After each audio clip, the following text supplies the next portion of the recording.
Hello all, I am Ayushi और आज इस वीडियो में हम बात करेंगे आर्ट ऐसे स्किल्स की जो सीखने में तो थोड़ी टफ है, लेकिन एक बार आपने सीख ली तो आपको हमेशा आगे मदद करेंगी आपकी पर्सनल ग्रोथ में और प्रोफेशनल ग्रोथ में भी। फर्स्ट स्किल है obviously public speaking. Public speaking की जब भी बात आती है तो ज़्यादातर लोगों के मन में ये सवाल आता है कि मैं तो ज़्यादा बोलचाल नहीं करती हूँ, तो शायद मैं एक अच्छी पब्लिक स्पीकर नहीं बन सकती। पर हमने अपनी रियल लाइफ में ऐसे कई एग्जाम्पल्स देखे हैं, ऐसे कई मोटिवेशनल स्पीकर्स, पब्लिक स्पीकर्स और जो बहुत ही रेपुटेटिव पोस्ट पे हैं, ऐसे लोगों को हमने देखा है। वो बताते हैं अपनी स्टोरीज में कि हम पहले स्कूल या कॉलेज में इतने अच्छे पब्लिक स्पीकर्स नहीं थे, इवन स्टेज पे जाने से भी उनको बहुत डर लगता था। पर कैसे धीरे धीरे उन्हें इम्प्रूव किया, और इम्प्रूव करने की कोई एज लिमिट नहीं होती कि आप सिर्फ स्कूल में अच्छे नहीं परफॉर्म थे या कॉलेज में आप नहीं किसी में भी पार्टिसिपेट करते थे तो आप अब एक पब्लिक स्पीकर कभी नहीं बन सकते। This is definitely not the case. और पब्लिक स्पीकिंग जो मुझे पर्सनली लगता है, एक एग्जांपल अगर मैं आपको बताऊं तो नवजोत सिंह सिद्धू जी का नाम आपने ज़रूर सुना होगा। कैसे उनकी पब्लिक स्पीकिंग उनको हर जगह बोलने में मदद करती है, चाहे वो पॉलिटिक्स हो, क्रिकेट हो, फिल्म्स हो, कहीं पर भी उनका वो एटीट्यूड, वो उनका एक अलग अंदाज और पब्लिक स्पीकिंग की स्किल उन्हें हर क्षेत्र में बहुत मदद करती है और इसीलिए वो इतने फेमस हैं अपनी अपनी फील्ड में। तो इस स्किल को डेवलप करने का मतलब सिर्फ फेम को पाना नहीं है, हम अपनी इस स्किल को डेवलप करके बहुत सारी चीज़ें अचीव कर सकते हैं। जैसे कि आप किसी भी जॉब या प्रोफेशन में हैं तो आप किसी को भी कॉन्फिडेंटली अपनी चीज़ें समझा सकेंगे, आप अपने इन्फ्लुएंस की पावर को बढ़ा पाएंगे। और अगर आप बिजनेस में हैं या पर्सनल लाइफ में भी हैं, कहीं पर भी अच्छा बोलने वाला या अच्छी कम्युनिकेशन स्किल्स या पब्लिक स्पीकिंग स्किल्स सभी को बहुत हेल्प करती हैं। तो इस स्किल को आप ज़रूर इम्प्रूव करिएगा। सेकेंड स्किल्स है जो मुझे लगता है वो भी बहुत इंपॉर्टेंट है, वो है managing your time. Time management हम बचपन से ही सुनते हैं कि हमें अलग अलग सबके तरीके होते हैं, लेकिन सभी के पास 24 घंटे ही होते हैं सारे चीज़ों को मेंटेन करके रखना। जेफ बेजोस से लेकर एक नॉर्मल इंसान के पास भी उतना ही टाइम है अपनी लाइफ की सारी गोल्स को अचीव करने में। टाइम मैनेजमेंट मतलब ये बिल्कुल नहीं है कि आप अपने टाइम को बढ़ा देंगे, 24 के 25 घंटे कर देंगे। आपको मिलेंगे तो 24 घंटे ही, और आपके जो काम है वो तो आपको उतने ही टाइम में करना पड़ेगा। पर इन्हीं घंटों में हम ये नोटिस कर सकते हैं कि हमारा ज़्यादातर टाइम जा कहाँ रहा है। लाइक मोबाइल यूज़ करने में, स्लीपिंग में। हम अगर सारी चीज़ों को अच्छे से कैलकुलेट करें एक्यूरेसी के साथ तो हम पाएंगे कि हमारा बहुत सारा टाइम फालतू की चीज़ों पे जा रहा है जो हमारे लिए इम्पॉर्टेंट भी नहीं है। तो अगर आप सही तरीके से टाइम मैनेजमेंट चाहते हैं, उसके लिए सबसे ज़रूरी हैबिट जो मुझे लगती है हमें इम्प्रूव करनी चाहिए वो है एक टू डू लिस्ट मेंटेन करने के लिए। हमेशा हमें अपनी नेक्स्ट डे की टू डू लिस्ट मेंटेन करनी चाहिए, जिससे हम अपना वर्क प्रायोरिटाइज कर सकेंगे कि इस दिन में कम से कम हमें इतना तो अचीव करना ही है।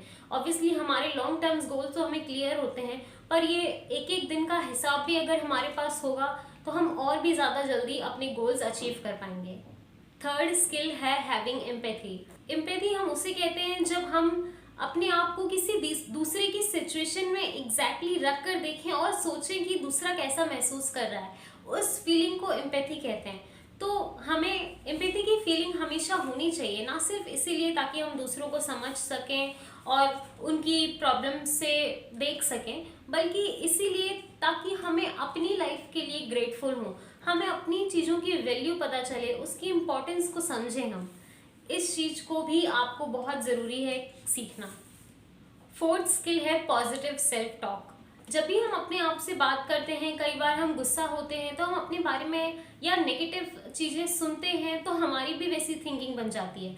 पर अपने आप से पॉजिटिव सेल्फ टॉक करना, ये देखना क्योंकि आपके लिए आपसे ज़्यादा इम्पोर्टेंट पर्सन और कोई भी नहीं है, तो ये देखना, अपने आप को कई बार अप्रिशिएट करना भी बहुत ज़रूरी होता है। अपने छोटे छोटे विंस को लेकर अपने आप से टॉक करना कि हाँ, अगर मैंने इतना अचीव कर लिया है तो मैं ये भी कर सकती हूँ, मैं ये भी कर सकती हूँ, ऐसा करना, पॉजिटिव सेल्फ टॉक रखना एक बहुत इंपॉर्टेंट स्किल है। बिकॉज अगर आप अपने बारे में पॉजिटिव नहीं सोचेंगे, अपने बारे में आप पॉजिटिव नहीं रहेंगे तो कोई भी आकर आपको मोटिवेट नहीं कर सकता। और इसी से रिलेटेड है मेरा fifth point, being honest with your self. जब भी हम अपने आप से कुछ प्रॉमिस करते हैं कि हम ये चीज़ अचीव करेंगे, हम सुबह जल्दी उठेंगे या हम ये गलत हैबिट छोड़ देंगे, जंक फूड को क्विट कर देंगे, तो वो सारी चीज़ें हमें अपने आप को जब बोलते हैं तो उनको इम्प्लीमेंट भी करना चाहिए। हमें अपने आप से हमेशा ऑनेस्ट होना चाहिए, क्योंकि यही चीज़ है जो हमें आगे बढ़ने में हेल्प करेगी। 6 पॉइंट है स्टॉप कंप्लेनिंग। जैसा कि मैंने पहले भी बोला कि अगर आप एम्पैथी की फीलिंग रखेंगे तो आप समझ सकेंगे कि सबकी लाइफ अपने अपने लेवल पे बहुत टफ होती है। तो आप अपनी कंप्लेंट्स दूसरों के लिए करें या सिचुएशन के लिए करें, इससे बेहतर है कि आप अपने आप को इम्प्रूव करने पर ध्यान दें। और हमेशा सिचुएशन, टाइम या हर चीज़ आपके हिसाब से नहीं हो सकती। कई बार कुछ चीज़ें गड़बड़ भी हो जाती हैं, जिसको हमें एक्सेप्ट करना चाहिए और मूव ऑन करना चाहिए।